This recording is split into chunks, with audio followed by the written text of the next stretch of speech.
ਚੋਣ ਕਮਿਸ਼ਨ ਨੇ ਜੋ ਦਾਅਵਾ ਕੀਤਾ ਕਿ 4 ਕਰੋੜ ਤੱਕ ਦੀਆਂ ਵਸਤਾਂ ਉਹਨਾਂ ਦੇ ਕੋਲ ਬਰਾਮਦ ਕੀਤੀਆਂ ਗਈਆਂ ਨੇ ਉਹਨਾਂ ਵੱਲੋਂ 49.58 ਲੱਖ ਲੀਟਰ ਸ਼ਰਾਬ ਬਰਾਮਦ ਹੋ ਗਈ ਹੈ ਜਿਹੜੀ ਇਹਦੇ ਵਿੱਚ ਵੰਡੀ ਜਾਣੀ ਸੀ।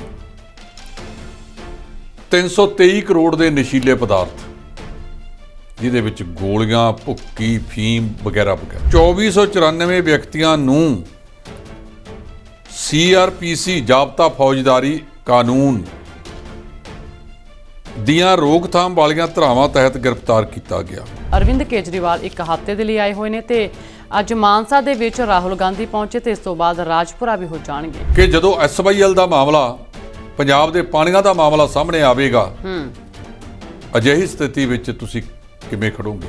ਉਹ ਕਹਿੰਦੇ ਵੀ ਇਹ ਸੁਣਵਾਈ ਅਧੀਨ ਹੈ, ਇਹਦੇ ਬਾਰੇ ਕੋਈ ਟਿੱਪਣੀ ਕਰਨੀ ਨਹੀਂ ਬਣਦੀ, ਪਰ ਪੰਜਾਬ ਨੂੰ ਅਧਿਕਾਰ ਆ ਉਹ ਆਪਣੇ ਹੱਕਾਂ ਦੀ ਰਾਖੀ ਕਰੇ। ਲਾਲੂ ਯਾਦਵ ਦੀ ਜੋ ਕਿ ਚਾਰਾ ਘੁਟਾਲਾ ਦੇ ਨਾਲ ਜੁੜੇ ਹੋਏ ਨੇ ਤੇ ਹੁਣ ਚਾਰੇ ਘੁਟਾਲੇ ਦੇ ਵਿੱਚ ਉਹਨਾਂ ਨੂੰ ਦੋਸ਼ੀ ਕਰਾਰ ਦੇ ਦਿੱਤਾ। ਫਿਲਹਾਲ ਸਜ਼ਾ ਤੇ ਹਲੇ ਫੈਸਲਾ ਹੋਣਾ ਹੈ। ਇਹ ਕਹਿੰਦੇ 5 ਕੇਸ ਸੀ। 4 ਕੇਸਾਂ ਦੇ ਵਿੱਚ ਇਸ ਤੋਂ ਪਹਿਲਾਂ ਲਾਲੂ ਪ੍ਰਸਾਦ ਹੋਰਾਂ ਨੂੰ ਕੈਦ ਹੋ ਚੁੱਕੀ ਹੈ। ਅੱਜ ਕੱਲ੍ਹ ਉਹ ਪੈਰਾਵਲ ਤੇ ਆਏ ਹੋਏ ਨੇ। ਜਦੋਂ ਅਦਾਲਤਾਂ ਕਿਸੇ ਨੂੰ ਦੋਸ਼ੀ ਕਰਾਰ ਦੇ ਦੇਣ ਤਾਂ ਉਸ ਮਾਮਲੇ ਦੇ ਵਿੱਚ ਇਹ ਤਾਂ ਗੱਲ ਤੈਅ ਆ ਕਿ ਇਹ ਵਿਅਕਤੀ ਇਸ ਕੇਸ ਦੇ ਵਿੱਚ ਕਲਪ੍ਰਿਟ ਹੈ, ਦੋਸ਼ੀ ਹੈ। ਚੰਨੀ ਦਾ ਹੈਲੀਕਾਪਟਰ ਨਹੀਂ ਉੱਡ ਸਕਿਆ, ਉਸ ਨੂੰ ਲੈ ਕੇ ਕਾਫੀ ਚਰਚਾ ਚੱਲ ਰਹੀ ਹੈ ਕਿ ਚੰਨੀ ਦੇ ਹੈਲੀਕਾਪਟਰ ਨੂੰ ਉੱਡਣ ਦੀ ਇਜਾਜ਼ਤ ਨਹੀਂ ਦਿੱਤੀ ਗਈ ਕਿਉਂਕਿ 1 ਘੰਟੇ ਤੋਂ ਵੱਧ ਦਾ ਸਮਾਂ ਉਹਨਾਂ ਨੂੰ ਪਹਿਲਾਂ ਹੈਲੀਕਾਪਟਰ ਦੇ ਵਿੱਚ ਇੰਤਜ਼ਾਰ ਕਰਨਾ ਪਿਆ। ਉਸ ਤੋਂ ਬਾਅਦ ਮੰਗ ਵੀ ਕੀਤੀ ਗਈ ਸੀ ਕਿ ਇਜਾਜ਼ਤ ਦਿੱਤੀ ਜਾਵੇ ਕਿ ਉਹਨਾਂ ਦਾ ਹੈਲੀਕਾਪਟਰ ਉਡਾਨ ਭਰੇ ਕਿਉਂਕਿ ਉਹਨਾਂ ਨੇ ਵੀ ਜਿਹੜਾ ਕਿ ਰਾਹੁਲ ਗਾਂਧੀ ਦੀ ਰੈਲੀ ਦੇ ਵਿੱਚ ਪਹੁੰਚਣਾ ਸੀ। ਉਹ ਕਹਿੰਦੇ ਜਦੋਂ 2014 ਦੇ ਵਿੱਚ ਲੋਕ ਸਭਾ ਦੀਆਂ ਚੋਣਾਂ ਹੋ ਰਹੀਆਂ ਸੀ ਤਾਂ ਮੈਂ ਉਦੋਂ ਗੁਜਰਾਤ ਦਾ ਮੁੱਖ ਮੰਤਰੀ ਸੀ। ਪ੍ਰਸ਼ਾਸਨ ਨੇ ਪੰਜਾਬ ਦੇ ਵਿੱਚ ਮੇਰਾ ਜਹਾਜ਼ ਵੀ ਨਹੀਂ ਸੀ ਉਦੋਂ ਉੱਡਣ ਦਿੱਤਾ ਕਿਉਂਕਿ ਮੈਂ ਹਿਮਾਚਲ ਜਾਣਾ ਸੀ। ਇੱਕ ਤਰਕ ਤਾਂ ਠੀਕ ਹੈ, ਕਹਿੰਦੇ ਕਿਉਂਕਿ ਰਾਹੁਲ ਗਾਂਧੀ ਆਏ ਹੋਏ ਸੀ ਜੀ, ਕੇਂਦਰ ਵਿੱਚ ਸਰਕਾਰ ਕਾਂਗਰਸ ਦੀ ਸੀ, ਉਹਨਾਂ ਨੇ ਨਹੀਂ ਉੱਠਣ ਦਿੱਤਾ। ਪਰ ਪੰਜਾਬ ਦੇ ਵਿੱਚ ਤਾਂ ਭਾਈਵਾਲ ਸਰਦਾਰ ਪ੍ਰਕਾਸ਼ ਸਿੰਘ ਬਾਦਲ ਦੀ ਸਰਕਾਰ ਸੀ ਉਦੋਂ। ਜੀ ਬਿਲਕੁਲ, ਜਿਹੜੀ ਭਾਰਤੀ ਜਨਤਾ ਪਾਰਟੀ ਦੇ ਨਾਲ ਘਿਓ ਖਿਚੜੀ ਸੀ, ਵੱਡੇ ਛੋਟੇ ਭਰਾ ਬਣੇ ਹੋਏ ਸੀ। ਸਤਿ ਸ਼੍ਰੀ ਅਕਾਲ, ਮੈਂ ਰੀਨਾ ਧੀਮਾਨ ਤੇ ਤੁਸੀਂ ਦੇਖ ਰਹੇ ਹੋ D5 ਚੈਨਲ ਪੰਜਾਬੀ ਤੇ ਪ੍ਰੋਗਰਾਮ ਲੈ ਕੇ ਹਾਜ਼ਰ ਹਾਂ ਇੱਕ ਮੇਰੀ ਵੀ ਸੁਣੋ। ਇਸ ਪ੍ਰੋਗਰਾਮ ਦੇ ਵਿੱਚ ਅਸੀਂ ਵੱਖ-ਵੱਖ ਵਿਸ਼ੇ ਨੂੰ ਲੈ ਕੇ ਚਰਚਾ ਕਰਦੇ ਹਾਂ ਤੇ ਅੱਜ ਦੇ ਵਿਸ਼ੇ ਉਹ ਵੀ ਕਾਫੀ ਅਹਿਮ ਰਹਿਣ ਵਾਲੇ ਨੇ ਜਿਸ ਤੇ ਚਰਚਾ ਕਰਾਂਗੇ ਕਿਉਂਕਿ ਚੋਣਾਂ ਨੂੰ ਲੈ ਕੇ ਸਿਆਸੀ ਅਖਾੜਾ ਖੂਬ ਭਖਿਆ ਹੋਇਆ। ਸਿਆਸੀ ਲੀਡਰਾਂ ਦੇ ਵੱਲੋਂ ਅੱਡੀ ਚੋਟੀ ਦਾ ਜ਼ੋਰ ਲਗਾਇਆ ਜਾ ਰਿਹਾ ਤੇ ਚੋਣ ਪ੍ਰਚਾਰ ਵੀ ਤੇਜ਼ ਕੀਤਾ ਜਾ ਰਿਹਾ। ਉੱਥੇ ਕੇਂਦਰ ਦੇ ਨੇਤਾ ਵੀ ਆਪਣੀ ਪਾਰਟੀ ਤੇ ਉਮੀਦਵਾਰਾਂ ਦੇ ਹੱਕ ਦੇ ਵਿੱਚ ਪੰਜਾਬ ਦੇ ਵਿੱਚ ਰੈਲੀਆਂ ਕਰ ਰਹੇ ਨੇ ਅਤੇ ਵੱਡੇ ਦਾਅਵੇ ਉਹਨਾਂ ਦੇ ਵੱਲੋਂ ਕੀਤੇ ਜਾ ਰਹੇ ਨੇ, ਜਿਹਦੇ ਚੱਲਦੇ ਰਾਹੁਲ ਗਾਂਧੀ ਮਾਨਸਾ ਦੇ ਵਿੱਚ ਪਹੁੰਚੇ ਨੇ ਅਤੇ ਫਿਰ ਇਸ ਤੋਂ ਬਾਅਦ ਰਾਜਪੁਰਾ ਵੀ ਉਹ ਆਉਣਗੇ। ਇਸ ਤੇ ਚਰਚਾ ਕਰਾਂਗੇ ਤੇ ਇਸ ਦੇ ਨਾਲ ਹੀ ਗੱਲਬਾਤ ਕਰਾਂਗੇ ਚੋਣ ਕਮਿਸ਼ਨ ਨੂੰ ਲੈ ਕੇ ਕਿਉਂਕਿ ਚੋਣ ਕਮਿਸ਼ਨ ਦੀ ਵੀ ਸਖਤੀ ਲਗਾਤਾਰ ਵਧਦੀ ਜਾ ਰਹੀ ਹੈ। ਜਿਨ੍ਹਾਂ ਨੇ ਹੁਣ ਤੱਕ ਦਾਅਵਾ ਕੀਤਾ ਕਿ 4 ਕਰੋੜ ਦੀਆਂ ਵਸਤਾਂ ਉਹਨਾਂ ਨੇ ਬਰਾਮਦ ਕਰ ਲਈਆਂ ਗਈਆਂ ਨੇ। ਇਸ ਤੇ ਚਰਚਾ ਕਰਾਂਗੇ ਤੇ ਨਾਲ ਹੀ ਗੱਲਬਾਤ ਕਰਾਂਗੇ ਕਿ 3 ਰਾਜਾਂ 'ਚ ਜੋ ਵੋਟਾਂ ਪਈਆਂ ਨੇ ਉੱਥੋਂ ਕਿੱਦਾਂ ਦਾ ਮਤਦਾਨ ਰਿਹਾ। ਇਸ ਤੇ ਚਰਚਾ ਕਰਾਂਗੇ ਤੇ ਨਾਲ ਹੋਰ ਵੀ ਕਈ ਅਹਿਮ ਮੁੱਦੇ ਨੇ ਜਿਨ੍ਹਾਂ ਤੇ ਅਸੀਂ ਗੱਲਬਾਤ ਕਰਾਂਗੇ। ਇਹਨਾਂ ਸਾਰੇ ਮੁੱਦਿਆਂ ਤੇ ਚਰਚਾ ਕਰਨ ਲਈ ਸਾਡੇ ਨਾਲ ਸਟੂਡੀਓ 'ਚ ਮੌਜੂਦ ਨੇ ਸੀਨੀਅਰ ਐਡੀਟਰ ਜਸਪਾਲ ਸਿੰਘ ਢਿੱਲੋਂ ਜੀ। ਸਭ ਤੋਂ ਪਹਿਲਾਂ ਅਸੀਂ ਉਹਨਾਂ ਦਾ ਸਵਾਗਤ ਕਰਦੇ ਹਾਂ। ਢਿੱਲੋਂ ਜੀ, ਤੁਹਾਡਾ ਬਹੁਤ-ਬਹੁਤ ਸਵਾਗਤ ਹੈ ਜੀ। ਬਹੁਤ ਸ਼ੁਕਰੀਆ, ਮਿਹਰਬਾਨੀ ਜੀ ਰੀਨਾ ਜੀ। ਢਿੱਲੋਂ ਜੀ, ਸਭ ਤੋਂ ਪਹਿਲਾਂ ਅਸੀਂ ਚਰਚਾ ਕਰਾਂਗੇ ਕਿ ਚੋਣ ਕਮਿਸ਼ਨ ਨੂੰ ਲੈ ਕੇ ਚੋਣ ਕਮਿਸ਼ਨ ਨੇ ਜੋ ਦਾਅਵਾ ਕੀਤਾ ਕਿ 4 ਕਰੋੜ ਤੱਕ ਦੀਆਂ ਵਸਤਾਂ ਉਹਨਾਂ ਦੇ ਕੋਲ ਬਰਾਮਦ ਕੀਤੀਆਂ ਗਈਆਂ ਨੇ ਉਹਨਾਂ ਵੱਲੋਂ। ਰੀਨਾ ਜੀ, ਇਹ ਜਿਹੜਾ ਪ੍ਰੈਸ ਨੋਟ ਜਾਰੀ ਕੀਤਾ ਗਿਆ ਇਹ ਮੁੱਖ ਚੋਣ ਅਧਿਕਾਰੀ ਪੰਜਾਬ ਡਾਕਟਰ ਐਨ ਕਰਨਾ ਜਿਹੜੇ ਰਾਜੂ ਨੇ ਐਸ ਕਰਨਾ ਰਾਜੂ, ਉਹਨਾਂ ਨੇ ਇਹ ਜਾਰੀ ਕੀਤਾ ਕਿ 448 ਕਰੋੜ 450 ਕਰੋੜ ਹੀ ਹੋ ਗਿਆ ਜੀ ਦੀਆਂ ਕੁੱਲ ਵਸਤਾਂ ਇਸ ਚੋਣ ਜ਼ਾਬਤੇ ਦੇ ਦੌਰਾਨ ਬਰਾਮਦ ਕੀਤੀਆਂ ਗਈਆਂ ਨੇ। ਸਭ ਤੋਂ ਵੱਧ 30 ਕਰੋੜ ਦੀ 49.58 ਲੱਖ ਲੀਟਰ ਸ਼ਰਾਬ ਬਰਾਮਦ ਹੋ ਗਈ ਹੈ ਜਿਹੜੀ ਇਹਦੇ ਵਿੱਚ ਵੰਡੀ ਜਾਣੀ ਸੀ। 323 ਕਰੋੜ ਦੇ ਨਸ਼ੀਲੇ ਪਦਾਰਥ ਜਿਹਦੇ ਵਿੱਚ ਗੋਲੀਆਂ, ਭੁੱਕੀ, ਫੀਮ ਵਗੈਰਾ ਵਗੈਰਾ। ਇਸੇ ਤਰ੍ਹਾਂ 29.6 8 ਕਰੋੜ ਦੀ ਬੇਨਾਮੀ ਨਕਦੀ ਵੀ ਵੱਖ-ਵੱਖ ਥਾਵਾਂ ਤੋਂ ਇਨਫੋਰਸਮੈਂਟ ਵਿੰਗਾਂ ਨੇ ਬਰਾਮਦ ਕੀਤੀ ਹੈ। ਇਹ ਡਾਕਟਰ ਐਸ ਕਰਨਾ ਰਾਜੂ ਕਹਿੰਦੇ ਨੇ। ਉਹ ਕਹਿੰਦੇ 1534 ਕਮਜ਼ੋਰ ਖੇਤਰਾਂ ਦੀ ਪਛਾਣ ਕੀਤੀ ਗਈ ਹੈ, ਜਿਹੜੇ ਪੋਲਿੰਗ ਸਟੇਸ਼ਨ ਦੇ ਜਿੱਥੇ ਵੋਟਾਂ ਪੈਣੀਆਂ ਨੇ, ਕਿਉਂਕਿ ਪੰਜਾਬ ਦੇ ਵਿੱਚ 117 ਵਿਧਾਨ ਸਭਾ ਹਲਕਿਆਂ ਦੇ ਵਿੱਚ ਵੋਟਾਂ ਇੱਕੋ ਦਿਨ ਪੈਣੀਆਂ ਨੇ। 4290 ਵਿਅਕਤੀਆਂ ਦੀ ਸ਼ਨਾਖਤ ਕੀਤੀ ਜੋ ਗੜਬੜ ਖੇਤਾਂ ਕਰ ਸਕਦੇ ਨੇ। ਇਹਨਾਂ ਚੋਂ ਕਹਿੰਦੇ 3771 ਵਿਅਕਤੀਆਂ ਵਿਰੁੱਧ ਪਹਿਲਾਂ ਹੀ ਕਾਰਵਾਈ ਵਿੱਢੀ ਜਾ ਚੁੱਕੀ ਹੈ, ਜਦ ਕਿ ਬਾਕੀਆਂ ਨੂੰ ਵੀ ਕਾਬੂ ਕਰ ਲਿਆ ਜਾਵੇਗਾ ਜੀ। ਸੁਰੱਖਿਆ ਦੇ ਨਜ਼ਰੀਓਂ 2494 ਵਿਅਕਤੀਆਂ ਨੂੰ CRPC ਜ਼ਾਬਤਾ ਫੌਜਦਾਰੀ ਕਾਨੂੰਨ ਦੀਆਂ ਰੋਕਥਾਮ ਵਾਲੀਆਂ ਧਾਰਾਵਾਂ ਤਹਿਤ ਗ੍ਰਿਫਤਾਰ ਕੀਤਾ ਗਿਆ। 3152 ਵਿਅਕਤੀਆਂ ਦੇ ਅਦਾਲਤਾਂ ਵੱਲੋਂ ਗੈਰ ਜ਼ਮਾਨਤੀ ਵਾਰੰਟ ਜਾਰੀ ਕੀਤੇ ਜਾ ਚੁੱਕੇ ਨੇ। ਸੂਬੇ ਵਿੱਚ ਅਮਨ ਕਾਨੂੰਨ ਦੀ ਸਥਿਤੀ ਨੂੰ ਕਾਬੂ ਹੇਠ ਰੱਖਣ ਵਾਸਤੇ ਤਾਂ ਕਿ ਜਿਹੜੇ ਗਲਤ ਅਨਸਰ ਨੇ ਉਹ ਅੱਗੇ ਨਾ ਆਉਣ, 27507 ਨਾਕੇ ਪੰਜਾਬ ਦੇ ਵੱਖ-ਵੱਖ ਖੇਤਰਾਂ ਦੇ ਵਿੱਚ ਲੱਗੇ ਹੋਏ ਨੇ। ਉਹਨਾਂ ਕਿਹਾ ਕਿ 3,90,170 ਲਾਇਸੈਂਸੀ ਹਥਿਆਰਾਂ ਚੋਂ 3,79,612 ਹਥਿਆਰ ਜਮ੍ਹਾਂ ਕੀਤੇ ਜਾ ਚੁੱਕੇ ਨੇ ਜੀ, ਜਦੋਂ ਕੋਈ 128 ਹਥਿਆਰ ਜੋ ਬਿਨਾਂ ਲਾਇਸੈਂਸਾਂ ਤੋਂ ਸੀ ਉਹਨਾਂ ਨੂੰ ਜ਼ਬਤ ਵੀ ਕੀਤਾ ਜਾ ਚੁੱਕਿਆ ਹੈ। ਸੋ ਮੁੱਖ ਚੋਣ ਅਧਿਕਾਰੀ ਪੰਜਾਬ ਡਾਕਟਰ ਐਸ ਕਰਨਾ ਰਾਜੂ ਤੇ ਭਾਰਤ ਦੇ ਮੁੱਖ ਚੋਣ ਕਮਿਸ਼ਨਰ ਸੁਸ਼ੀਲ ਚੰਦਰਾ ਜਿਹੜੇ ਇਹ 5 ਰਾਜਾਂ ਨੂੰ ਆਦੇਸ਼ ਦੇ ਰਹੇ ਨੇ, ਅੱਗੇ ਉਹਨਾਂ ਨੂੰ ਲਾਗੂ ਕਰਨ ਵਾਸਤੇ ਪੰਜਾਬ ਦੇ ਮੁੱਖ ਚੋਣ ਅਧਿਕਾਰੀ ਡਾਕਟਰ ਐਸ ਕਰਨਾ ਰਾਜੂ ਕਾਫੀ ਸਖਤ ਕਿਸਮ ਦੇ ਅਧਿਕਾਰੀ ਨੇ, ਇਮਾਨਦਾਰੀ ਵਾਲੇ ਅਧਿਕਾਰੀ ਨੇ।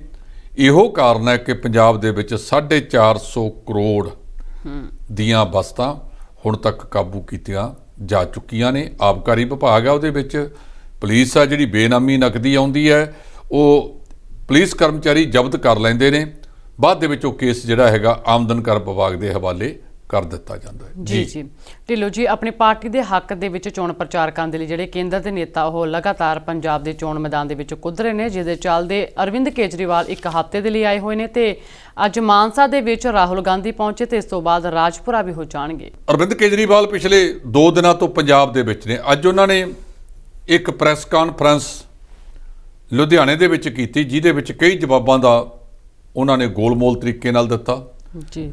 ਉਹਨਾਂ ਨੇ ਕਿਹਾ ਕਿ ਤੁਸੀਂ ਮੇਰੀ ਗੱਲ ਸੁਣ ਲਓ, ਇਹਨੂੰ ਛਾਪਣਾ ਜਾਂ ਟੈਲੀਵਿਜ਼ਨਾਂ ਤੇ ਦਿਖਾਉਣਾ ਤੁਹਾਡੀ ਮਰਜ਼ੀ ਹੈ। ਉਹਨਾਂ ਤੋਂ ਸਭ ਤੋਂ ਅਹਿਮ ਸਵਾਲ ਪੁੱਛਿਆ ਗਿਆ ਕਿ ਜਦੋਂ SYL ਦਾ ਮਾਮਲਾ, ਪੰਜਾਬ ਦੇ ਪਾਣੀਆਂ ਦਾ ਮਾਮਲਾ ਸਾਹਮਣੇ ਆਵੇਗਾ, ਅਜਿਹੀ ਸਥਿਤੀ ਵਿੱਚ ਤੁਸੀਂ ਕਿਵੇਂ ਖੜੋਗੇ? ਉਹ ਕਹਿੰਦੇ ਵੀ ਇਹ ਸੁਣਵਾਈ ਅਧੀਨ ਹੈ, ਇਹਦੇ ਬਾਰੇ ਕੋਈ ਟਿੱਪਣੀ ਕਰਨੀ ਨਹੀਂ ਬਣਦੀ, ਪਰ ਪੰਜਾਬ ਨੂੰ ਅਧਿਕਾਰ ਆ ਉਹ ਆਪਣੇ ਹੱਕਾਂ ਦੀ ਰਾਖੀ ਕਰੇ ਜੀ। ਕਈ ਹੋਰ ਸਵਾਲ ਵੀ ਉਹਨਾਂ ਤੋਂ ਪੁੱਛੇ ਗਏ। ਇਹਦੇ ਨਾਲ ਨਾਲ ਕੇਜਰੀਵਾਲ ਸਾਹਿਬ ਨੇ ਇੱਕ ਵੱਡਾ ਬਿਆਨ ਜਾਰੀ ਕੀਤਾ। ਉਹ ਕਹਿੰਦੇ ਆਮ ਆਦਮੀ ਪਾਰਟੀ ਨੂੰ ਹਰਾਉਣ ਵਾਸਤੇ ਸਾਰੀਆਂ ਸਿਆਸੀ ਧਿਰਾਂ ਇੱਕ ਮੰਚ ਤੇ ਇਕੱਠੀਆਂ ਹੋ ਗਈਆਂ ਨੇ, ਭਾਵੇਂ ਕੋਈ ਵੀ ਹੈ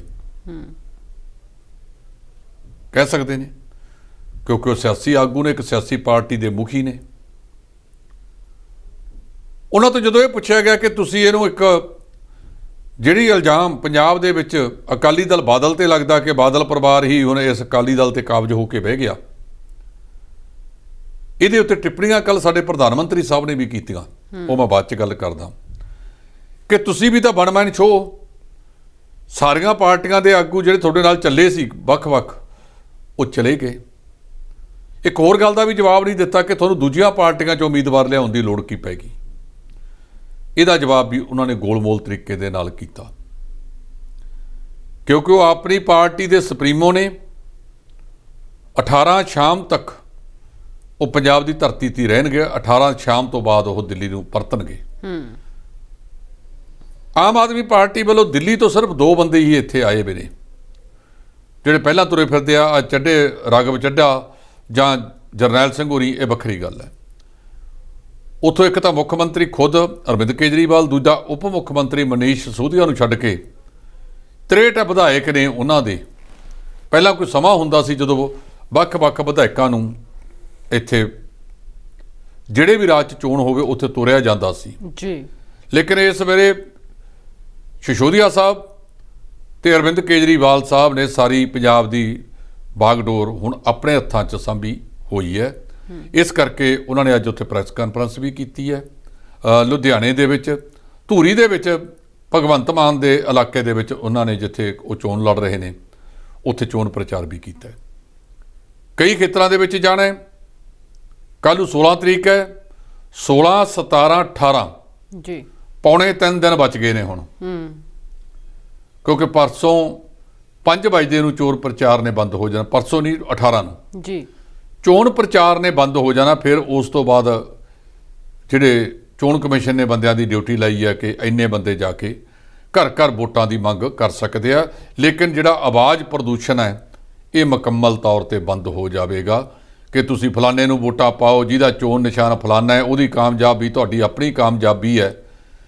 ਕਈ ਵਾਰੀ ਭੰਬਲ ਭੂਸਾ ਪੈ ਜਾਂਦਾ, ਇੱਕ ਪਾਸੋਂ ਇੱਕ ਉਮੀਦਵਾਰ ਦਾ ਧੂਤੂ ਵਾਲਾ ਸਪੀਕਰ ਆ ਜਾਂਦਾ, ਦੂਜੇ ਪਾਸੋਂ ਦੂਜੇ ਦਾ ਆ ਜਾਂਦਾ, ਤੀਜੇ ਪਾਸੋਂ ਤੀਜੇ ਦਾ ਆ ਜਾਂਦਾ, ਚੌਥੇ ਪਾਸੋਂ ਚੌਥੇ ਦਾ ਆ ਜਾਂਦਾ ਜੀ। ਤਾਂ ਵੋਟਰ ਦੇ ਮਨ ਦੇ ਵਿੱਚ ਕਨਫਿਊਜ਼ ਹੋ ਜਾਂਦਾ ਵੀ ਇਹਨਾਂ 4-5 ਚੋਂ ਅਸਲੀ ਕਿਹੜਾ ਹੈਗਾ। ਬਿਲਕੁਲ ਜੀ। ਪੰਜਾਬੀ ਦੇ ਸਿਰਮੌਰ ਗਾਇਕ ਨੇ ਸੀਗੇ ਫਕੀਰ ਚੰਦ ਜੀ ਪਤੰਗਾ। ਉਹ ਇੱਕ ਗੀਤ ਗਾਉਂਦੇ ਹੁੰਦੇ ਸੀ ਸਟੇਜ ਦੇ ਉੱਤੇ ਕਿ ਵੀ ਸਾਰੇ ਬੁੜੇ ਇਕੱਠੇ ਨੇ, ਅਸਲੀ ਹੈ ਬਾਪੂ ਕਿਹੜਾ ਵੇ। ਉਹ ਕਹਿੰਦਾ ਸਾਰੇ ਹੀ ਬਾਪੂ ਲੱਗਦੇ ਨੇ, ਨਿਉ ਨਿਉ ਕੇ ਮੱਥਾ ਟੇਕੀ ਜਾ। ਸੋ ਉਹ ਕਹਿੰਦੇ ਵੀ ਅਸਲੀ ਬਾਪੂ ਕਿਹੜਾ ਹੈਗਾ, ਮੈਨੂੰ ਉਹਦਾ ਮੈਂ ਸਸ਼ੋ 5 ਵਿੱਚ ਰਹਿਨੀ ਹੈ, ਅਸਲੀ ਹੈ ਬਾਪੂ ਕਿਹੜਾ ਵੇ। ਸੋ ਅਸਲੀਅਤ ਕੌਣ ਹੈ? ਕਈ ਵੋਟਰਾਂ ਨੂੰ ਇਹ ਜਦੋਂ ਵੱਖ-ਵੱਖ ਉਮੀਦਵਾਰ ਪ੍ਰਚਾਰ ਕਰਨ ਵਾਸਤੇ ਆਉਂਦੇ ਨੇ ਤਾਂ ਮਹਿਸੂਸ ਹੁੰਦਾ ਕਿ ਵੀ ਯਾਰ ਅਸਲੀ ਕਿਹੜਾ ਹੈਗਾ, ਕਿਹਨੂੰ ਵੋਟ ਪਾਈ ਜਾਵੇ। ਭਾਵੇਂ ਸਾਰੀਆਂ ਸਿਆਸੀ ਪਾਰਟੀਆਂ ਨੇ ਇਸ ਮਾਮਲੇ ਦੇ ਵਿੱਚ ਆਪੋ ਆਪਣੇ ਉਮੀਦਵਾਰ ਲਈ ਲੋਕਾਂ ਤੱਕ ਪਹੁੰਚ ਬਣਾਈ ਹੋਈ ਹੈ। ਉਹ ਦੂਜਿਆਂ ਦੇ ਨੁਕਸਾਨ ਤੇ ਆਪਣੇ ਫਾਇਦੇ ਦੱਸਣ ਦਾ ਯਤਨ ਕਰਦੇ ਨੇ। ਜੀ ਢਿੱਲੋਂ ਜੀ, ਗੱਲ ਕਰਾਂਗੇ ਨਾਲ ਹੀ ਲਾਲੂ ਯਾਦਵ ਦੀ, ਜੋ ਕਿ ਚਾਰਾ ਘੁਟਾਲਾ ਦੇ ਨਾਲ ਜੁੜੇ ਹੋਏ ਨੇ ਤੇ ਹੁਣ ਚਾਰੇ ਘੁਟਾਲੇ ਦੇ ਵਿੱਚ ਉਹਨਾਂ ਨੂੰ ਦੋਸ਼ੀ ਕਰਾਰ ਦੇ ਦਿੱਤਾ। ਫਿਲਹਾਲ ਸਜ਼ਾ ਤੇ ਹਲੇ ਫੈਸਲਾ ਆਉਣਾ ਹੈ। ਦੇਖੋ, ਇਹ ਕਹਿੰਦੇ 5 ਕੇਸ ਸੀ। 4 ਕੇਸਾਂ ਦੇ ਵਿੱਚ ਇਸ ਤੋਂ ਪਹਿਲਾਂ ਲਾਲੂ ਪ੍ਰਸਾਦ ਹੋਰਾਂ ਨੂੰ ਕੈਦ ਹੋ ਚੁੱਕੀ ਹੈ। ਅੱਜ ਕੱਲ੍ਹ ਉਹ ਪੈਰੋਲ ਤੇ ਆਏ ਹੋਏ ਨੇ। ਇਹ 5ਵਾਂ ਕੇਸ ਹੈ। ਇਸ ਦੇ ਵਿੱਚ ਜਿਹੜੀ ਸਜ਼ਾ ਸੁਣਾਉਣੀ ਹੈ ਉਹ ਸ਼ਾਇਦ ਅਜੇ ਆਈ ਥਿੰਕ 23 ਫਰਵਰੀ ਹੈ ਜੀ, ਜਦੋਂ ਇਹ ਜਿਹੜਾ ਹੈਗਾ ਉਹ ਸੁਣਾਉਣਗੇ ਸਜ਼ਾ ਜੀ। ਅੱਜ ਉਹਨਾਂ ਨੂੰ ਦੋਸ਼ੀ ਕਰਾਰ ਦੇ ਦਿੱਤਾ ਗਿਆ। ਜਦੋਂ ਅਦਾਲਤਾਂ ਕਿਸੇ ਨੂੰ ਦੋਸ਼ੀ ਕਰਾਰ ਦੇ ਦੇਣ ਤਾਂ ਉਸ ਮਾਮਲੇ ਦੇ ਵਿੱਚ ਇਹ ਤਾਂ ਗੱਲ ਤੈਅ ਆ ਕਿ ਇਹ ਵਿਅਕਤੀ ਇਸ ਕੇਸ ਦੇ ਵਿੱਚ ਕਲਪ੍ਰਿਟ ਹੈ, ਦੋਸ਼ੀ ਹੈ। ਕਿੰਨੀ ਸਜ਼ਾ ਮਿਲਣੀ ਹੈ ਜਾਂ ਜ਼ਮਾਨਤ ਮਿਲੇਗੀ, ਇਹ ਪਤਾ ਲੱਗੇਗਾ ਅੱਗੇ ਜਾ ਕੇ। ਕਈ ਵਾਰ 3 ਸਾਲ ਤੋਂ ਘੱਟ ਦੀ ਸਜ਼ਾ ਕਰ ਦਿੱਤੀ ਜਾਂਦੀ ਹੈ। ਫਿਰ ਕਾਨੂੰਨ ਦੇ ਵਿੱਚ ਵਿਵਸਥਾ ਹੈਗੀ ਹੈ ਕਿ ਉਸ ਵਿਅਕਤੀ ਦੀ ਜ਼ਮਾਨਤ ਉੱਥੇ ਹੀ ਲੈ ਲਈ ਜਾਂਦੀ ਹੈ। ਆਮ ਤੌਰ ਤੇ ਧੋਖਾਧੜੀ ਦੇ ਵਿੱਚ ਜਿਹੜੀ ਸਜ਼ਾ ਉਹ 3 ਸਾਲ ਦੀ ਹੀ ਹੁੰਦੀ ਹੈ।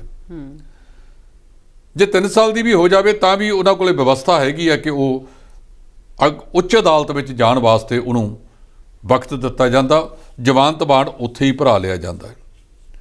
ਇਹ ਮਾਮਲਾ ਕਾਫੀ ਪੁਰਾਣਾ ਹੈ। ਜਿਵੇਂ ਤੁਹਾਨੂੰ ਦੱਸਿਆ ਵੀ 5 ਮਾਮਲਿਆਂ ਵਿੱਚ ਮੁਲਜ਼ਮ ਬਣਾਇਆ ਗਿਆ ਸੀ। 4 ਮਾਮਲਿਆਂ ਦੇ ਵਿੱਚ ਪਹਿਲਾ ਫੈਸਲਾ ਸੁਣਾਇਆ ਜਾ ਚੁੱਕਾ ਹੈ। ਇਹਦੇ ਵਿੱਚ ਅੱਜ ਦੋਸ਼ੀ ਕਰਾਰ ਦਿੱਤਾ।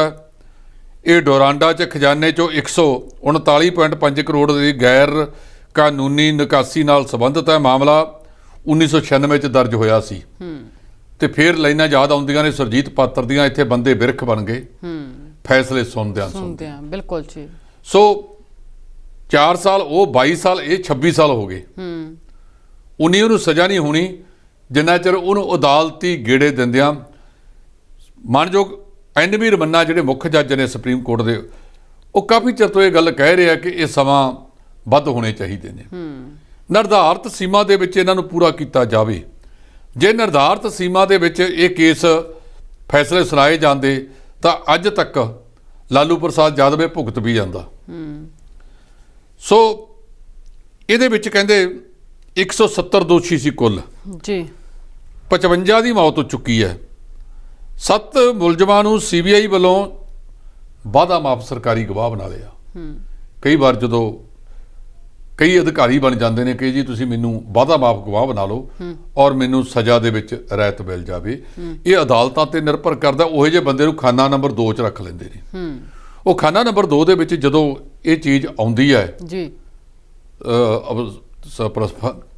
ਫੈਸਲੇ ਦਾ ਸਮਾਂ ਆਉਂਦਾ ਹੈ, ਉਦੋਂ ਅਦਾਲਤ ਦੀ ਮਰਜ਼ੀ ਹੈ ਕਿ ਉਹਨੂੰ ਉਹ ਸਜ਼ਾ ਦੇਣੀ ਹੈ ਜਾਂ ਨਹੀਂ ਦੇਣੀ। ਆਮ ਤੌਰ ਤੇ ਜਾਂਚ ਏਜੰਸੀਆਂ ਕਹਿ ਦਿੰਦੀਆਂ ਨੇ ਕਿ ਸਾਨੂੰ ਗਵਾਹ ਨਹੀਂ ਲੱਭਦੇ ਸੀ ਜੀ, ਗਵਾਹ ਬਣਾਉਣ ਖਾਤਰ ਇਹਨਾਂ ਦੇ ਉੱਤੇ ਰਹਿਮ ਕੀਤਾ ਜਾਵੇ, ਰਿਆਇਤ ਕੀਤੀ ਜਾਵੇ। 6 ਮੁਲਜ਼ਮ ਹੁਣ ਤੱਕ ਫਰਾਰ ਨੇ ਜੀ। 79 ਦੋਸ਼ੀਆਂ ਤੇ ਫੈਸਲਾ ਆਉਣਾ ਅਜੇ ਬਾਕੀ ਹੈ। ਸੋ ਇਹਦੇ ਵਿੱਚ ਜਿਹੜਾ ਹੈਗਾ ਜੀ, ਕਹਿੰਦੇ ਸਾਬਕਾ ਸੰਸਦ ਮੈਂਬਰ ਸੀ ਇੱਕ ਉੱਥੋਂ ਦਾ ਜਗਦੀਸ਼ ਸ਼ਰਮਾ, ਡਾਕਟਰ RK ਰਾਣਾ, ਤਤਕਾਲੀ ਪਸ਼ੂ ਪਾਲਣ ਸਕੱਤਰ ਹੈ ਜੀ ਬੇਕ ਜੂਲੀਅਸ, ਪਸ਼ੂ ਪਾਲਣ ਵਿਭਾਗ ਦੇ ਸਹਾਇਕ ਨਿਰਦੇਸ਼ਕ KM ਪ੍ਰਸਾਦ, ਇਹ ਸਾਰੇ ਵਗੈਰਾ ਵਗੈਰਾ ਉਹਦੇ ਵਿੱਚ ਸੀ। CBI ਅਦਾਲਤ ਨੇ ਇਸਤਗਾਸਾ ਪੱਖ ਦੀ ਤਰਫੋਂ 575 ਲੋਕਾਂ ਦੀ ਗਵਾਹੀ ਦਿੱਤੀ, ਜਿਨ੍ਹਾਂ 'ਚੋਂ ਬਚਾਅ ਪੱਖ ਦੇ ਵੱਲੋਂ 25 ਗਵਾਹ ਪੇਸ਼ ਕੀਤੇ ਗਏ ਸਨ। ਇਹਦੇ ਵਿੱਚ ਹੁਣ ਅਗਲੇ ਦਿਨਾਂ ਦੇ ਵਿੱਚ ਲਾਲੂ ਯਾਦਵ ਹੋਰਾਂ ਨੂੰ ਸਜ਼ਾ ਸੁਣਾਈ ਜਾਵੇਗੀ। ਜੀ ਢਿੱਲੋਂ ਜੀ, ਅਰਵਿੰਦ ਕੇਜਰੀਵਾਲ ਦਾ ਕਹਿਣਾ ਕਿ ਪੰਜਾਬ ਦੀਆਂ ਜਿਹੜੀਆਂ ਸਾਰੀਆਂ ਸਿਆਸੀ ਪਾਰਟੀਆਂ ਨੇ ਉਹ ਇਕਜੁੱਟ ਹੋ ਕੇ ਆਪ ਦੇ ਵਿਰੁੱਧ ਨੇ। ਇਹ ਆਪਾਂ ਕਰ ਚੁੱਕੇ ਆ ਸਾਰੀ ਗੱਲ ਦੇ ਵਿੱਚ ਕਿ ਸਾਰੀਆਂ ਧਿਰਾਂ ਸਾਨੂੰ ਹਰਾਉਣ ਵਾਸਤੇ ਇੱਕ ਮੰਚ ਤੇ ਇਕੱਤਰ ਹੋ ਗਈਆਂ ਨੇ। ਇਹ ਤਾਂ ਹੁਣ ਪੰਜਾਬ ਦੇ ਲੋਕਾਂ ਨੇ ਦੇਖਣਾ ਹੈ। ਸੋ ਕੇਜਰੀਵਾਲ ਸਾਹਿਬ 18 ਤਰੀਕ ਤੱਕ ਸ਼ਾਮ ਨੂੰ ਇੱਥੇ ਨੇ, ਉਹ ਆਪਣਾ ਪੱਖ ਦੇ ਰਹੇ ਨੇ ਕਿ ਆਹ ਪੱਖ ਮੇਰਾ, ਇਮਾਨਦਾਰ ਸਰਕਾਰ ਹੋਵੇਗੀ, ਫਲਾਨਾ ਹੋਵੇਗਾ। ਤੇ ਦੂਜੇ ਪਾਸੇ ਦੋਸ਼ ਲੱਗ ਰਹੇ ਨੇ ਕਿ ਜਿਹੜਾ ਦਿੱਲੀ ਦੇ ਵਿੱਚ ਪੈਸਾ ਇਕੱਠਾ ਕੀਤਾ ਗਿਆ ਉਹਦੀ ਇਸ਼ਤਿਹਾਰਬਾਜ਼ੀ ਪੰਜਾਬ ਦੇ ਵਿੱਚ ਕੇਜਰੀਵਾਲ ਸਾਹਿਬ ਵੱਲੋਂ ਕੀਤੀ ਜਾ ਰਹੀ ਹੈ। ਜੇ ਰੱਬ ਨਾ ਕੀਤਾ ਇਹਨਾਂ ਦੀ ਸਰਕਾਰ ਆ ਜਾਵੇ ਤਾਂ ਫਿਰ ਪੰਜਾਬ ਦੇ ਪੈਸੇ ਨਾਲੇ ਦੂਜਾ ਥਾਵਾਂ ਤੇ ਜਾ ਕੇ ਪ੍ਰਚਾਰ ਕਰਨਗੇ। ਇਹ ਵਿਰੋਧੀਆਂ ਵੱਲੋਂ ਉਹਨਾਂ ਤੇ ਨਿਸ਼ਾਨੇ ਸਾਧੇ ਜਾ ਰਹੇ। ਜੀ ਢਿੱਲੋਂ ਜੀ, ਜਿਹੜਾ ਕੱਲ ਚੰਨੀ ਦਾ ਹੈਲੀਕਾਪਟਰ ਨਹੀਂ ਉੱਡ ਸਕਿਆ ਉਸ ਨੂੰ ਲੈ ਕੇ ਕਾਫੀ ਚਰਚਾ ਚੱਲ ਰਹੀ ਹੈ ਕਿ ਚੰਨੀ ਦੇ ਹੈਲੀਕਾਪਟਰ ਨੂੰ ਉੱਡਣ ਦੀ ਇਜਾਜ਼ਤ ਨਹੀਂ ਦਿੱਤੀ ਗਈ, ਕਿਉਂਕਿ 1 ਘੰਟੇ ਤੋਂ ਵੱਧ ਦਾ ਸਮਾਂ ਉਹਨਾਂ ਨੂੰ ਪਹਿਲਾਂ ਹੈਲੀਕਾਪਟਰ ਦੇ ਵਿੱਚ ਇੰਤਜ਼ਾਰ ਕਰਨਾ ਪਿਆ। ਉਸ ਤੋਂ ਬਾਅਦ ਮੰਗ ਵੀ ਕੀਤੀ ਗਈ ਸੀ ਕਿ ਇਜਾਜ਼ਤ ਦਿੱਤੀ ਜਾਵੇ ਕਿ ਉਹਨਾਂ ਦਾ ਹੈਲੀਕਾਪਟਰ ਉਡਾਨ ਭਰੇ, ਕਿਉਂਕਿ ਉਹਨਾਂ ਨੇ ਵੀ ਜਿਹੜਾ ਕਿ ਰਾਹੁਲ ਗਾਂਧੀ ਦੀ ਰੈਲੀ ਦੇ ਵਿੱਚ ਪਹੁੰਚਣਾ ਸੀ। ਇਹ 2 ਥਾਵਾਂ ਤੇ ਹੈ ਜੀ। ਕੱਲ ਪ੍ਰਧਾਨ ਮੰਤਰੀ ਸਾਹਿਬ ਪਹਿਲਾਂ ਗਏ ਸੀ ਯੂਪੀ ਦੇ ਵਿੱਚ ਕਾਨਪੁਰ, ਕਾਨਪੁਰ ਤੋਂ ਸਿੱਧੇ ਉਹ ਜਲੰਧਰ ਦੇ ਵਿੱਚ ਆਏ। ਸੁਰੱਖਿਆ ਦੇ ਨਜ਼ਰ ਤੋਂ ਕਹਿੰਦੇ ਇਹ ਕੀਤਾ ਗਿਆ ਜੀ। ਮੁੱਖ ਮੰਤਰੀ ਸਾਹਿਬ ਕਹਿੰਦੇ ਨੇ ਕਿ ਮੈਂ ਕੋਈ ਅੱਤਵਾਦੀ ਥੋੜੀ ਸੀਗਾ, ਮੈਂ ਵੀ ਤਾਂ ਇੱਕ ਰਾਜ ਦਾ ਮੁੱਖ ਮੰਤਰੀ ਹਾਂ। ਉਹਦਾ ਤਰਕ ਦਿੱਤਾ ਪ੍ਰਧਾਨ ਮੰਤਰੀ ਨੇ ਜੀ। ਉਹ ਕਹਿੰਦੇ ਜਦੋਂ 2014 ਦੇ ਵਿੱਚ ਲੋਕ ਸਭਾ ਦੀਆਂ ਚੋਣਾਂ ਹੋ ਰਹੀਆਂ ਸੀ ਤਾਂ ਮੈਂ ਉਦੋਂ ਗੁਜਰਾਤ ਦਾ ਮੁੱਖ ਮੰਤਰੀ ਸੀ। ਪ੍ਰਸ਼ਾਸਨ ਨੇ ਪੰਜਾਬ ਦੇ ਵਿੱਚ ਮੇਰਾ ਜਹਾਜ਼ ਵੀ ਨਹੀਂ ਸੀ ਉਦੋਂ ਉੱਡਣ ਦਿੱਤਾ ਕਿਉਂਕਿ ਮੈਂ ਹਿਮਾਚਲ ਜਾਣਾ ਸੀ। ਉਦੋਂ ਵੀ ਸ਼ਾਇਦ ਉਹ ਗੁਰਦਾਸਪੁਰ ਦੇ ਖੇਤਰ ਦੇ ਵਿੱਚ ਉਹਨਾਂ ਨੇ ਰੈਲੀ ਕਰਨੀ ਸੀ 2014 ਦੇ ਵਿੱਚ। ਉਸ ਵੇਲੇ ਉੱਥੋਂ ਭਾਰਤੀ ਜਨਤਾ ਪਾਰਟੀ ਵੱਲੋਂ ਵਿਨੋਦ ਖੰਨਾ ਚੋਣ ਲੜਦੇ ਹੁੰਦੇ ਸੀ। 2019 ਦੇ ਵਿੱਚ ਜਿਹੜੇ ਫਿਲਮ ਅਦਾਕਾਰ ਨੇ ਆਪਣੇ ਧਰਮਿੰਦਰ ਦੇ ਬੇਟੇ ਜਿਹੜੇ ਹੈਗੇ ਨੇ ਉਹ ਉੱਥੋਂ ਇਸ ਵੇਲੇ ਚੋਣ ਲੜਦੇ ਨੇ, ਸਨੀ ਦਿਓਲ ਜੀ। ਉਹ ਕਹਿੰਦੇ ਮੇਰਾ ਵੀ ਉਦੋਂ ਨਹੀਂ ਉੱਠਣ ਦਿੱਤਾ ਸੀ। ਇੱਕ ਤਰਕ ਤਾਂ ਠੀਕ ਹੈ, ਕਹਿੰਦੇ ਕਿਉਂਕਿ ਰਾਹੁਲ ਗਾਂਧੀ ਆਏ ਹੋਏ ਸੀ ਜੀ, ਕੇਂਦਰ ਵਿੱਚ ਸਰਕਾਰ ਕਾਂਗਰਸ ਦੀ ਸੀ, ਉਹਨਾਂ ਨੇ ਨਹੀਂ ਉੱਠਣ ਦਿੱਤਾ। ਪਰ ਪੰਜਾਬ ਦੇ ਵਿੱਚ ਤਾਂ ਭਾਈਵਾਲ ਸਰਦਾਰ ਪ੍ਰਕਾਸ਼ ਸਿੰਘ ਬਾਦਲ ਦੀ ਸਰਕਾਰ ਸੀ ਉਦੋਂ ਜੀ। ਬਿਲਕੁਲ, ਜਿਹੜੀ ਭਾਰਤੀ ਜਨਤਾ ਪਾਰਟੀ ਦੇ ਨਾਲ ਘਿਓ ਖਿਚੜੀ ਸੀ, ਵੱਡੇ ਛੋਟੇ ਭਰਾ ਬਣੇ ਹੋਏ ਸੀ। ਰਾਜ ਸਰਕਾਰ ਦੀਆਂ ਏਜੰਸੀਆਂ ਨੇ ਤਾਂ ਨਹੀਂ ਰੋਕਿਆ ਹੋਣਾ, ਹੋ ਸਕਦਾ ਕੇਂਦਰ ਦੀਆਂ ਏਜੰਸੀਆਂ ਨੇ ਰੋਕਤਾ ਹੋਵੇ ਜੀ। ਲੇਕਿਨ ਚੰਨੀ ਸਾਹਿਬ ਦੂਜੇ ਪਾਸੇ ਕਹਿੰਦੇ ਨੇ ਉਹਨਾਂ ਨੂੰ ਪਹਿਲਾਂ ਸਵੇਰੇ ਨਹੀਂ ਉੱਡਣ ਦਿੱਤਾ ਚੰਡੀਗੜ੍ਹ ਤੋਂ, ਫਿਰ ਉਹ ਸੁਜਾਨਪੁਰ ਚਲੇ ਗਏ, ਉੱਥੋਂ ਨਹੀਂ ਉੱਡਣ ਦਿੱਤਾ ਜਦੋਂ ਤੱਕ ਪ੍ਰਧਾਨ ਮੰਤਰੀ ਸਾਹਿਬ ਵਾਪਸ ਨਹੀਂ ਪਰਤੇ। ਤਾਂ ਉਹ ਕਹਿੰਦੇ ਵੀ ਜਿਹੜਾ 5 ਜਨਵਰੀ ਦਾ ਬਦਲਾ ਹੈ ਇਹ ਮੋਦੀ ਸਾਹਿਬ ਨੇ ਮੇਰੇ ਤੋਂ ਲਿਆ ਹੈ। ਮੈਂ ਸਮਝਦਾ ਭਾਵੇਂ ਮੋਦੀ ਸਾਹਿਬ ਦਾ ਜਹਾਜ਼ 14 ਚ ਰੋਕਿਆ ਗਿਆ ਹੋਵੇ ਜਾਂ ਹੁਣ ਚਰਨਜੀਤ ਸਿੰਘ ਚੰਨੀ ਦਾ ਰੋਕਿਆ ਗਿਆ ਹੋਵੇ, ਤੁਸੀਂ ਸਿਆਸੀ ਕਿੜਾ ਡਾਟਾ ਆਧਾਰ ਤੇ ਇੱਕ ਦੂਜੇ ਨਾਲ ਕੱਢੋ। ਬਿਲਕੁਲ ਜੀ। ਇਸ ਤਰ੍ਹਾਂ ਦੀ ਨੀਵੇਂ ਪੱਧਰ ਦੀ ਰਾਜਨੀਤੀ ਨਹੀਂ ਕਰਨੀ ਚਾਹੀਦੀ।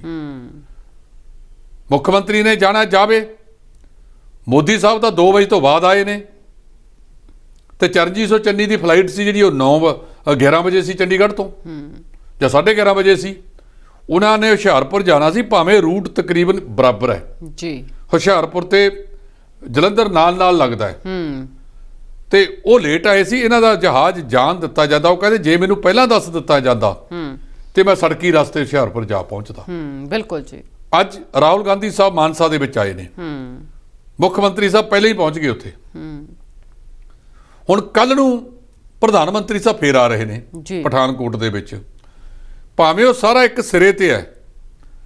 ਮੇਰਾ ਖਿਆਲ ਹੈ ਕਿ ਮੁੱਖ ਮੰਤਰੀ ਚੰਨੀ ਸਾਹਿਬ ਨੂੰ ਕੱਲ ਦਾ ਰੂਟ ਅੱਜ ਹੀ ਇਹਨਾਂ ਏਜੰਸੀਆਂ ਤੋਂ ਪੁੱਛ ਲੈਣਾ ਚਾਹੀਦਾ ਹੈ ਕਿ ਉਹਨਾਂ ਨੂੰ ਜਾਣ ਦੇਣਗੇ ਜਾਂ ਨਹੀਂ ਜਾਣ ਦੇਣਗੇ, ਜਾਂ ਉਹ ਅੱਜ ਹੀ ਆਪਣਾ ਉੱਥੇ ਜਾ ਕੇ ਡੇਰਾ ਲਾ ਲੈਣ ਜਿੱਥੇ ਉਹਨਾਂ ਦੇ ਕੱਲ ਦੇ ਪ੍ਰੋਗਰਾਮ ਨੇ। ਜੀ ਬਿਲਕੁਲ ਜੀ। ਸੋ ਰਾਹੁਲ ਗਾਂਧੀ ਸਾਹਿਬ ਆਏ ਨੇ। ਸਿੱਧੂ ਮੂਸੇਵਾਲਾ ਇੱਕ ਵੱਡਾ ਗਾਇਕ ਹੈ ਪੰਜਾਬੀ ਦਾ, ਉਹਨੇ ਬੜੀਆਂ ਖਰੀਆਂ ਗੱਲਾਂ ਕੀਤੀਆਂ ਨੇ ਅੱਜ ਮੂਸੇ ਵਾਲੇ ਨੇ, ਜੱਟਕੂ ਉਦਾਹਰਨਾਂ ਦਿੱਤੀਆਂ ਨੇ। ਉਹ ਕਹਿੰਦਾ ਵੀ ਇੱਕ ਟਰੈਕਟਰ 3 ਲੱਖ ਦਾ ਆਉਂਦਾ ਆਸ਼ਾ, ਇੱਕ ਟਰੈਕਟਰ 6911 ਉਹ ਵੀ 3 ਲੱਖ ਦਾ ਆਉਂਦਾ, ਫਿਰ ਖਰੀਦੋਗੇ ਕਿਹੜਾ? ਉਹ ਕਹਿੰਦਾ ਜੇ 3 ਲੱਖ 'ਚ 6911 ਮਿਲਦਾ ਹੋਵੇ, ਭਾਵ ਉਹਨੇ ਦੂਜੀਆਂ ਪਾਰਟੀਆਂ ਦੇ ਉਮੀਦਵਾਰਾਂ ਨੂੰ ਕਿਹਾ ਕਿ ਉਹ ਆਸ਼ਾ ਨੇ ਤੇ ਮੈਂ 6911 ਹੈ। ਉਹ ਕਹਿੰਦੇ ਚੰਗਾ MLA ਚੁਣੋਗੇ, ਇਲਾਕੇ ਦੀ ਨੁਹਾਰ ਬਦਲ ਦੇਣਗੇ। ਬਿਲਕੁਲ। ਮੂਸੇਵਾਲਾ ਸਾਹਿਬ ਸਾਰੇ ਹੀ ਚੋਣਾਂ ਤੋਂ ਪਹਿਲਾਂ ਇਹ ਕਹਿੰਦੇ ਨੇ ਕਿ ਮੈਂ ਨੁਹਾਰ ਬਦਲਣ ਆਇਆ, ਮੈਂ ਤਾਂ ਸੇਵਾ ਕਰਨ ਆਇਆ। 5 ਵਾਰੀਆਂ ਦੇ ਮੁੱਖ ਮੰਤਰੀ ਸਰਦਾਰ ਪ੍ਰਕਾਸ਼ ਸਿੰਘ ਬਾਦਲ ਵੀ ਕਹਿ ਰਹੇ ਨੇ ਕਿ ਮੈਂ ਤਾਂ ਇਸ ਉਮਰ ਦੇ ਵਿੱਚ ਵੀ ਕਾਕਾ ਸੇਵਾ ਕਰਨ ਵਾਸਤੇ ਲੋਕਾਂ ਦੀ ਆਇਆ। ਉਹਨਾਂ ਤੇ ਤੰਜ ਕੱਸਦੇ ਹੁੰਦੇ ਨੇ ਨਵਜੋਤ ਸਿੰਘ ਸਿੱਧੂ ਕਿ 10% ਸੇਵਾ 90% ਬੇਵਾ। ਸੋ ਜੇ ਕੋਈ ਸਮਾਂ ਹੁੰਦਾ ਸੀ ਜਦੋਂ ਰਾਜਨੀਤੀ ਦੇ ਵਿੱਚ ਲੋਕ ਵਾਕਈ ਲੋਕਾਂ ਦੀ ਸੇਵਾ ਵਾਸਤੇ ਆਉਂਦੇ ਸੀ। ਬਿਲਕੁਲ ਜੀ। ਅੱਜ ਇਹ ਲੋਕਾਂ ਦਾ ਸੇਵਾ ਨਹੀਂ ਰਿਹਾ, ਅੱਜ ਰਾਜਨੀਤੀ ਵਪਾਰ ਬਣ ਗਈ ਹੈ। ਲੋਕ ਵਪਾਰ ਦੇ ਮੱਦੇ ਨਜ਼ਰ ਰਾਜਨੀਤੀ ਦੇ ਵਿੱਚ ਆਉਂਦੇ ਨੇ। ਕਾਸ਼ ਜੇ ਇਹ ਵਪਾਰ ਦੀ ਥਾਂ ਦੇ ਉੱਤੇ ਸੇਵਾ ਰਹਿੰਦੀ ਤਾਂ ਮੈਂ ਸਮਝਦਾ ਕਿ ਜਿਹੜੀਆਂ ਸਮੱਸਿਆਵਾਂ, ਜਿਹੜੀਆਂ ਉਲਝਣਾਂ ਅੱਜ ਪੈਦਾ ਹੋ ਰਹੀਆਂ ਨੇ, ਇਹ ਉਦੋਂ ਨਾ ਹੁੰਦੀਆਂ। ਢਿੱਲੋਂ ਜੀ, ਜਿਹੜੇ 3 ਰਾਜਾਂ ਦੇ ਵਿੱਚ ਵੋਟਾਂ ਹੋਈਆਂ ਨੇ, ਉਸ ਦੀ ਜੇਕਰ ਮਤਦਾਨ ਦੀ ਗੱਲ ਕੀਤੀ ਜਾਵੇ ਤਾਂ ਕਿੱਦਾਂ ਦਾ ਮਤਦਾਨ ਰਿਹਾ ਇਹਨਾਂ 3 ਰਾਜਾਂ 'ਚ? ਦੇਖੋ, ਇਹ 3 ਰਾਜ ਨੇ ਜੀ, ਉੱਤਰਾਖੰਡ ਤੇ ਗੋਆ ਜੀ। ਗੋਆ ਦੀਆਂ 40 ਸੀਟਾਂ ਨੇ, ਉੱਤਰਾਖੰਡ ਦੀਆਂ ਨੇ 70। ਇਹਨਾਂ ਦੋਵੇਂ ਵਿੱਚ ਮੁਕੰਮਲ ਵੋਟਾਂ ਪੈ ਗਈਆਂ ਜੀ। ਯੂਪੀ ਦੇ ਵਿੱਚ ਦੂਜੇ ਪੜਾਅ ਦੀਆਂ ਵੋਟਾਂ ਪਈਆਂ ਨੇ, ਜਿਹੜੀਆਂ 63% ਪਈਆਂ ਨੇ। ਗੋਆ ਦੇ ਵਿੱਚ 78% ਜੀ। ਉੱਤਰਾਖੰਡ ਦੇ ਵਿੱਚ ਵੀ ਇਹ 60% ਤੋਂ ਵੱਧ ਹੀ ਪਈਆਂ ਨੇ। ਜਿੱਥੇ ਰੀਨਾ ਮਤਦਾਨ ਜ਼ਿਆਦਾ ਵੱਧ ਜਾਵੇ, ਆਮ ਤੌਰ ਤੇ ਇਹ ਕਿਹਾ ਜਾਂਦਾ ਕਿ ਉਹ ਰਾਜ ਕਰਦੀ ਪਾਰਟੀ ਦੇ ਉਲਟ ਜਾਂਦਾ ਹੁੰਦਾ ਜੀ। ਜਿੱਥੇ ਘੱਟ ਪਵੇ, ਜਿਵੇਂ ਯੂਪੀ ਦੇ ਵਿੱਚ 63% ਵੋਟਾਂ ਪਈਆਂ ਨੇ, ਉੱਥੇ 52 ਦੇ ਕਰੀਬ ਸੀਟਾਂ ਉਹ ਨੇ ਜਿੱਥੇ ਮੁਸਲਿਮ ਭਾਈਚਾਰੇ ਦੀ ਆਬਾਦੀ ਜ਼ਿਆਦਾ, ਜਿੱਥੇ 72% ਮਤਦਾਨ ਹੋਇਆ ਜੀ। 72%। ਜਿੱਥੇ 72% ਮਤਦਾਨ ਹੋਇਆ ਹੈ ਮੁਸਲਿਮ ਆਬਾਦੀ ਦੇ ਵਿੱਚ ਜੀ, ਇਹਦਾ ਇਸ਼ਾਰਾ ਬਿਲਕੁਲ ਸਪਸ਼ਟ ਹੈ ਕਿ ਜਿਹੜੇ ਲੋਕ ਰਾਜਨੀਤੀ ਧਰਮ ਆਧਾਰਿਤ ਕਰਦੇ ਆ, ਧਰਮਾਂ ਦੇ ਨਾਂ ਤੇ, ਜਾਤਾਂ ਦੇ ਨਾਂ ਤੇ ਵੰਡੀਆਂ ਪਾਉਂਦੇ ਨੇ, ਇਹ ਸ਼ਾਇਦ ਫਤਵਾ ਉਹਨਾਂ ਦੇ ਉਲਟ ਪਾਸੇ ਨੂੰ ਨਜ਼ਰ ਆਉਂਦਾ ਲੱਗ ਰਿਹਾ। ਅਸੀਂ ਇਹ ਦਾਅਵਾ ਨਹੀਂ ਕਰਦੇ ਵੀ ਹੋ ਗਿਆ ਹੋਵੇਗਾ ਜੀ।